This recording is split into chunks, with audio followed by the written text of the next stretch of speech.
맹자 시대에 제나라 성왕이 마루 위에 이렇게 앉아 있었습니다. 근데 어느 순간 그 마루 밑에 소를 몰고 소를 끌고 가는 자가 있었습니다. 성왕이 그 소를 어디로 끌고 가냐라고 그 사람에 물어보았더니 흔종하러 가는 중입니다 라고 대답했습니다. 흔종이라는 것은 옛날 종을 만들고 나서 그 종 사이에 피를 바른다고 합니다. 종 사이사이에 그 틈을 피로 발라서 그 종을 완성하는 그 예가 흔종이라고 합니다. 근데 그 피를 누구의 피를 바르느냐? 소의 피를 바른다고 합니다. 그래서 그 흔종을 하기 위해 소를 끌고 갑니다라고 그 제왕에게 선왕에게 이야기를 했습니다. 잠시 소를 바라보던 이 왕이 다시 이야기를 합니다. 소를 풀어주어라. 지금 소가 부들부들 떨며 죄 없이 사지로 끌려가는 꼴을 참아 보지 못하겠다. 소를 풀어주어라. 이 이야기를 들은 맹자가 왕에게 질문합니다. 그러면 이 흔종의 예를 폐할까요? 아예 우리나라에서 이 흔종이라는 예를 완전히 없앨까요? 왕은 다시 이야기합니다. 어찌 폐할 수 있겠느냐? 맹자가 이 말을 듣고 왕에게 다시 얘기합니다. 선왕이여, 이런 마음이라면 왕도를 시행하기에 충분합니다 라고 대답을 했답니다. 왕은 도살장으로 끌려가는 그 소의 울음소리와 또 공포에 질린 그 소의 모습을 보았습니다. 본다는 건 느낌의 최전선입니다. 보는 순간 느껴지는 겁니다. 죽으러 가는 소를 차마 보지 못함은 사람의 마음속에 측은지심이라는 그 마음에 까닭이 있기 때문입니다. 맹자는 이 마음으로 보이지 않는 것까지 바라보고 정치를 하면 사랑의 나라 또 평화의 나라를 만들어 갈 수 있습니다라고 선왕에게 이야기를 했습니다.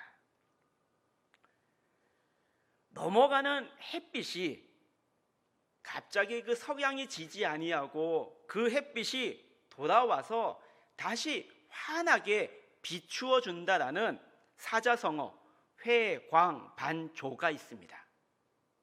석양을 보면 해가 쭉 넘어가는데 완전히 넘어가지 아니하고 그 해가 다시 빡 떠가지고 빛을 비춰준다는 사자성어입니다. 이 사자성어는 참 여러 곳에 이 뜻이 쓰임을 받습니다.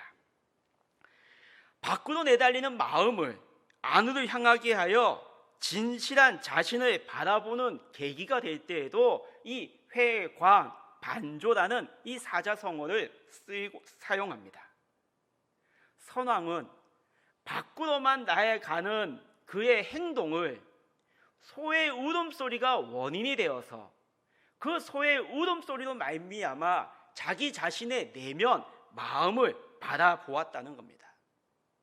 결국 이 소의 울음소리가 회광반조의 계기가 되었습니다. 생명을 사랑하고 죽음을 싫어하는 마음, 그 마음 속에 인의 싹이 싹트고 있다는 것을 발견했다는 이야기입니다. 이 선왕과 맹자의 이 이야기의 가치는 마음의 발견입니다. 최근 서점과의 마음에 관련된 서적들이 굉장히 많이 출간되어 있습니다. 마음 훈련, 마음 다스림, 마음 챙김, 마음을 어떻게 얻을 수 있을까 등 많은 책들이 출간되고 있습니다.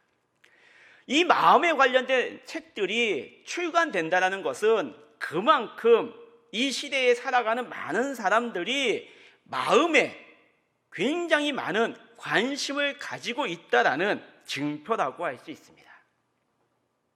마음, 우리 원미동교회 성도님들도 다 마음이 있으실 겁니다. 이 마음이 무엇일까? 국어사전을 한번 살펴봤는데 국어사전에는 마음이란 감정이나 생각, 기억 따위가 길들어 있는 곳, 감정과 생각과 기억이 생겨나는 곳, 사람의 내면으로부터 일어나는 감정이나 심리가 마음이라고 합니다.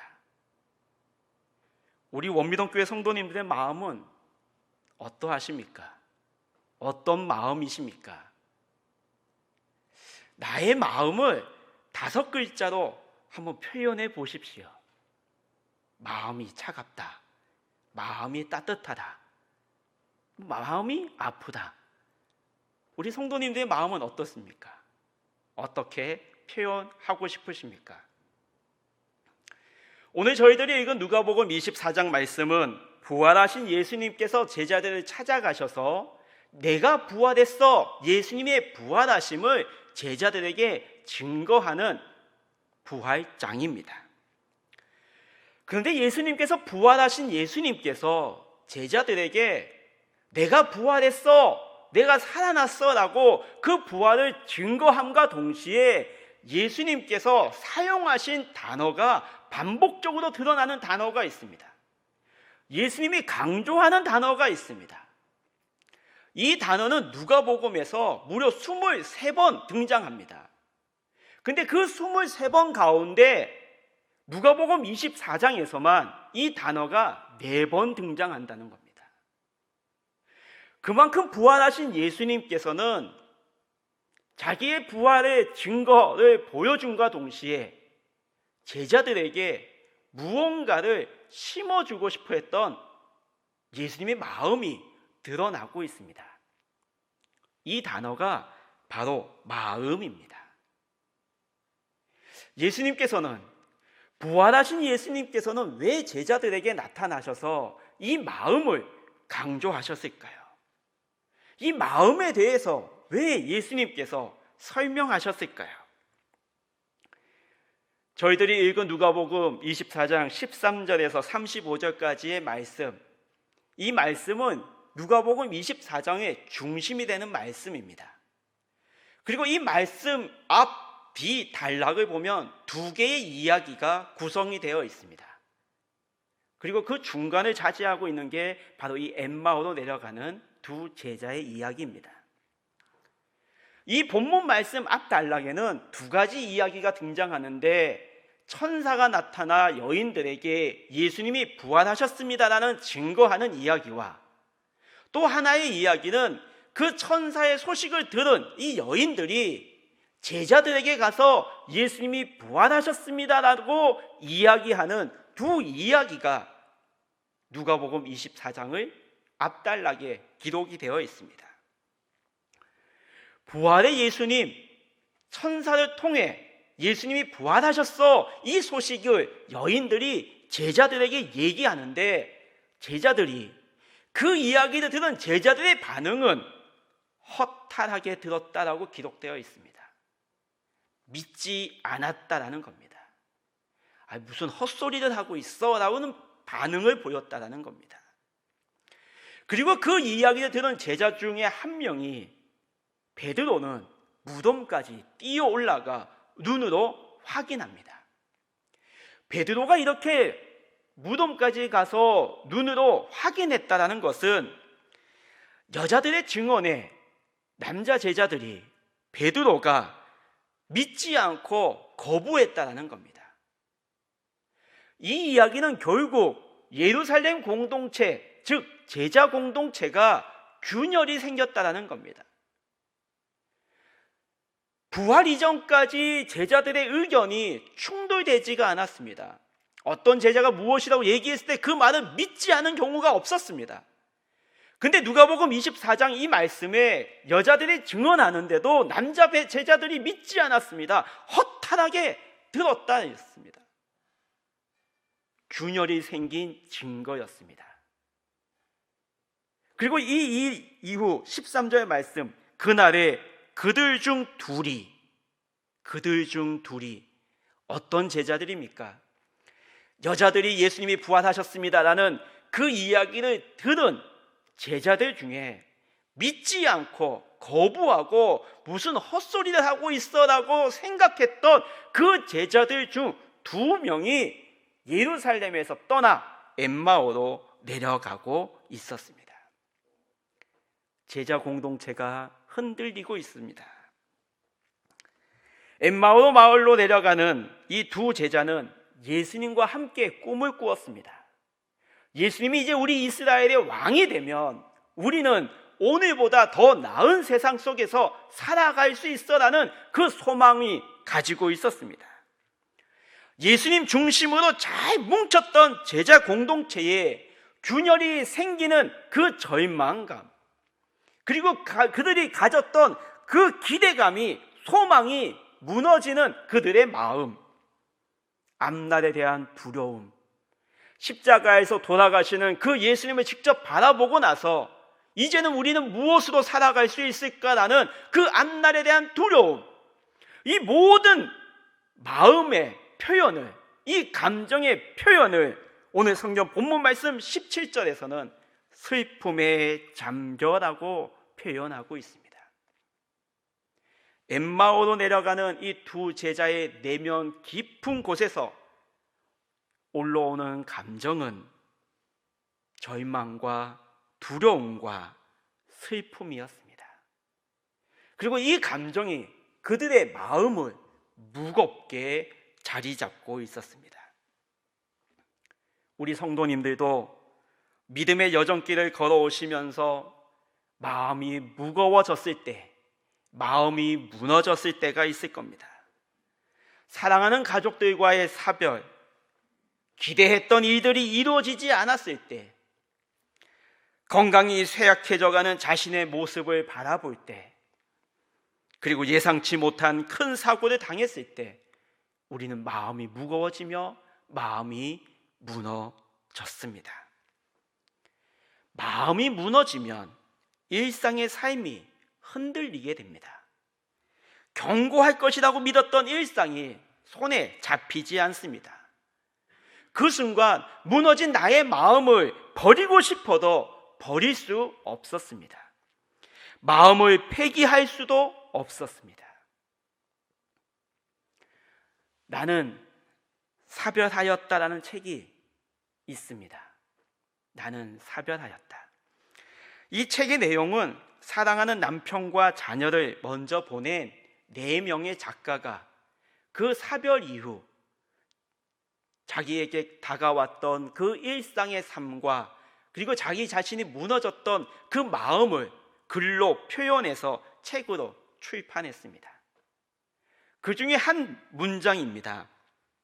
고통은 나의 믿음을 절망과 의심으로 몰고 갔다. 늘 곁에 있던 사람이 하루아침에 곁에 없습니다. 늘 만났던 사람인데 이제는 하루아침에 만나지도 못합니다.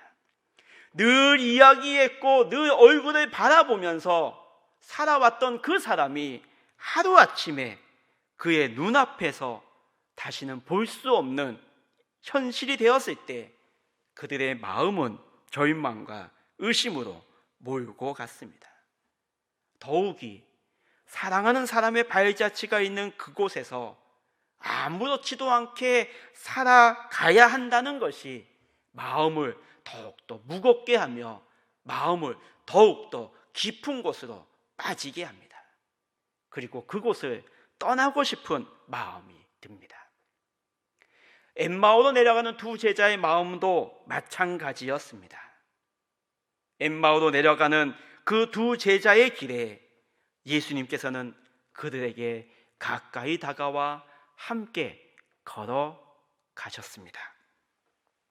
너희가 길 가면서 서로 주고받고 있는 하늘 이야기가 무엇이냐? 예수님의 질문에 글로벌한 제자가 대답합니다. 요즘 거기서 된 일을 왜 혼자만 모르십니까? 예루살렘에서 생겼던 일, 일어났던 일을 다 아는데 왜 질문하는 당신만 모르십니까? 그리고 일어났던 일을 이야기합니다. 우리가 믿었던 예수, 이 이스라엘을 속량해줄 그 예수가 십자가에 달려 죽었다. 그리고 여인들이 그 죽은 예수가 부활했다라고 우리에게 전해 주었다. 우리는 믿지 않았다, 헛소리로 생각했다. 제자들의 관점입니다. 그들의 기대와 꿈이 무너진 그들의 관심사였습니다. 그러나 혼자만 알지 못했던 그 사람은 그 된 일을 더 자세하게 알고 있었던, 아주 정확하게 알고 있었던 사람이었습니다. 예수님이 대답합니다. 25절과 26절 말씀입니다. 미전하고 선지자들이 말한 모든 것을 마음에 더디 믿는 자들이여, 그리스도가 이런 고난을 받고 자기 영광에 들어가야 할 것이 아니냐 하시고, 예수님께서는 성경에 쓴 바 자기에 관한 모든 것을 자세히 설명해 주고 계셨습니다. 우리는 이 말씀을 읽으면서 제자들의 관점과 예수님의 관점이 다르다는 것을 우리는 알게 되었습니다. 제자들과 대중들은 사건만 알았지 그 사건의 의미를 몰랐습니다. 마음에 더디 믿는 자들이여, 믿음이 마음에까지 이르지 못했다라는 겁니다. 어린이 왕자라는 동화책이 있습니다. 그 동화책이 아주 중요하고 아주 많은 사람들이 읽히고 또 기억하는 문장이 있습니다. 그 문장이 여우의 작별 인사입니다. 안녕, 여우는 말했습니다. 그리고 여기 내가 숨겨온 비밀이 있어. 매우 간단한 것이야. 단지 마음으로만 누구든지 제대로 그것을 볼 수 있어. 본질적인 것은 눈에는 보이지 않아. 마음으로 바라봐야 된다는 겁니다. 마음으로 본질적인 것, 그 내면 깊숙한 것까지, 그 의미까지 알 수 있는 건 지혜와 지식도 아닌 마음이라는 겁니다. 머리로만, 눈으로만 바라보는 것이 아니라 마음으로 바라보아야 합니다. 우리 원미도교회 성도님들은 주님의 말씀을 마음으로 믿어 믿음의 깊은 곳으로 나아가는 성도들인 줄 믿습니다. 두 제자들은 성경을 풀어주는, 그리고 성경을 말씀해 주시는 예수님과 함께 거하기를 원했습니다. 그리고 우리와 함께 거하며 우리에게 더 많은 성경 이야기를 해 주십시오. 예수님도 함께 거하였습니다. 그리고 그곳에서 떡과 잔을 떼어 주었습니다. 무슨 일이 일어났습니까? 그들의 눈이 밝아져 그인 줄 알아보더니 주님의 살과 떡을 받는 그 순간 그 떡과 살을 떼어 주시는 분이 그들이 3년 동안 따라다녔던 그 예수님이신 줄을 알게 되었다는 겁니다. 눈이 밝아졌습니다. 눈이 밝아지고 나서 그들이 다시 고백을 합니다. 32절 말씀입니다. 그들이 서로 말하되 길에서 우리에게 말씀하시고 우리에게 성경을 풀어주실 때에 우리 속에서 마음이 뜨겁지 아니하더냐. 나만 그랬어? 아니, 나도 그랬어. 예수님이 설명해 주실 때에 내 마음이 뜨거워졌어. 나도 그랬어. 두 제자가 동시에 고백하는 거였습니다. 두 제자의 이 두 눈이 밝아진 이유는 마음이 뜨거워졌기 때문입니다. 예수님이 말씀하시고 성경을 풀어주실 때에 말씀이 그들의 마음에 도착했습니다. 성경을 이야기하고 말씀을 전해주실 때에 이 살아계신 말씀이, 운동력이 있는 이 말씀이 그 두 제자의 마음을 갈아 뒤엎었다는 겁니다. 두 제자의 내면 깊은 그 마음에 주님의 말씀이 새겨지셨고 그 마음에 주님이 자정하셨습니다. 찬송가 가사 중에 우리가 고백하는 찬송가 가사가 있습니다. 주 예수님 내 마음에 오사 날 붙들어 주시고 그 은혜를 내 마음에 채워 늘 충만케 하소서. 예수님은 두 제자의 마음에 찾아가 그 마음에서 예수님은 만나 주셨습니다. 마음, 성경에서의 마음은 카르디아입니다. 즉, 이 뜻이 무엇이냐? 영적인 생명의 자리를 뜻합니다. 마음은 우리 존재의 근원입니다.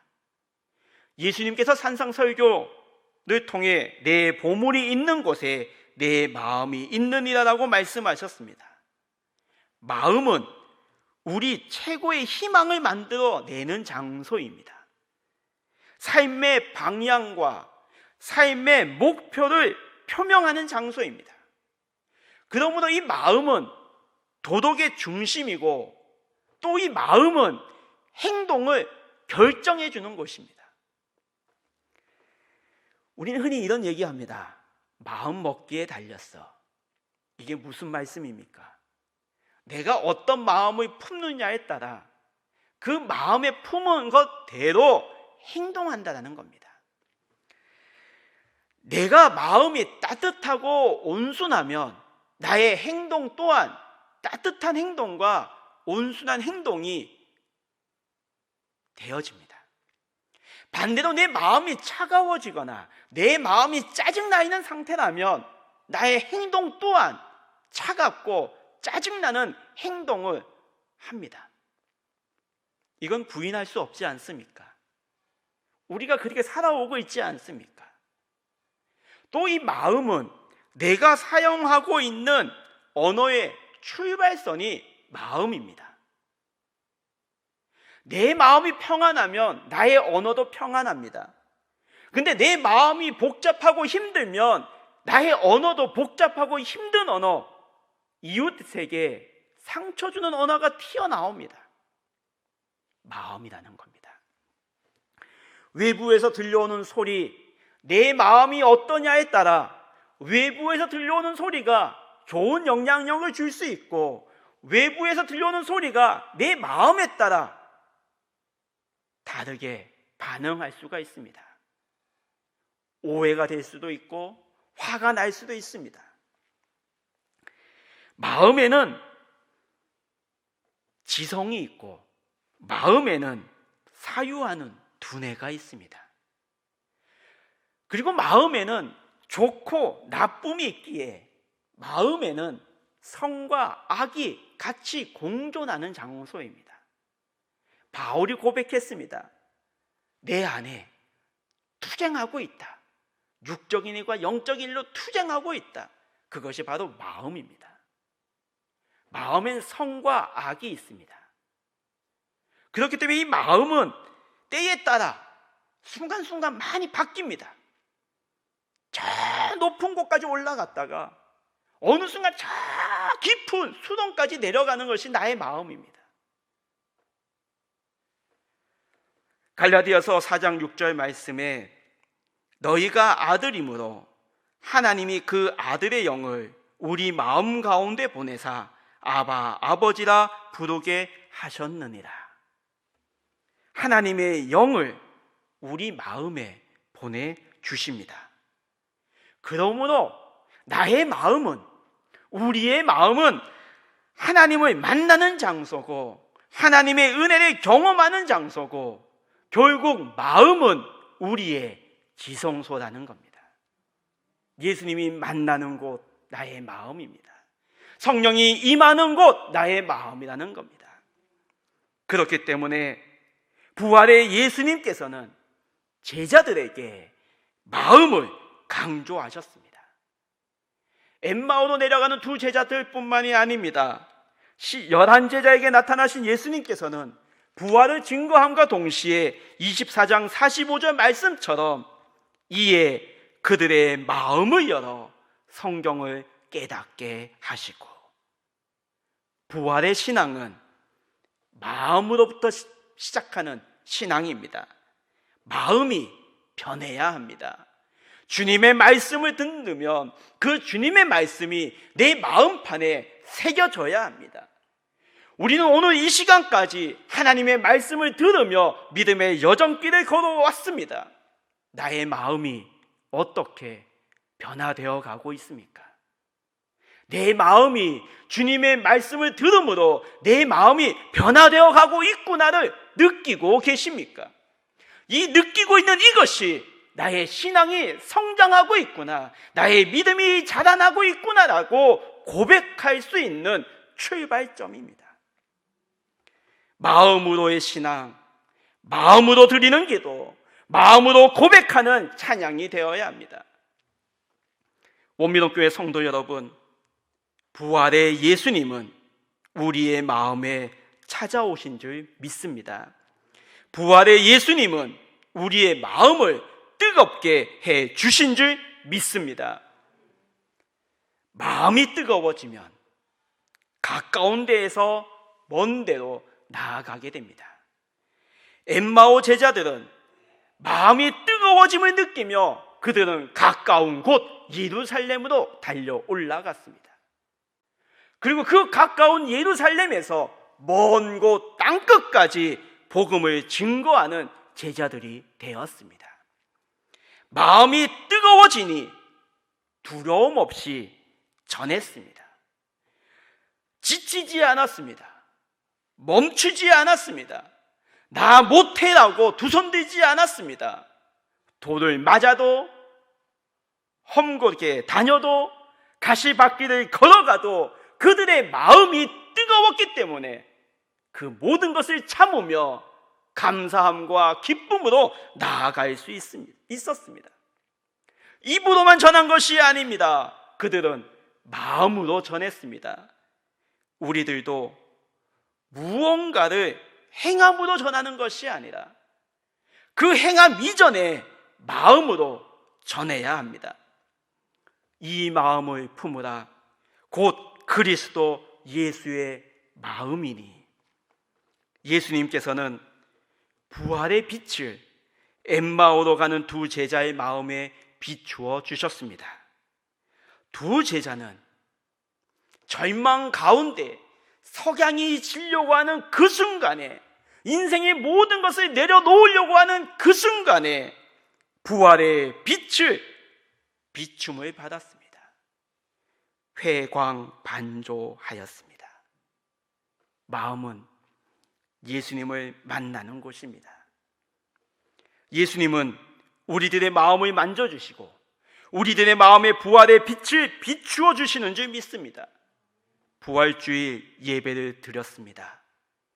해마다 반복되어지는, 해마다 늘 드려왔던 그 부활주일이 아니라 2021년 이 부활주일 예배를 드리는 우리 원미동교회 모든 성도님들은 다시 믿음의 여정길을 걸어가고 있습니다.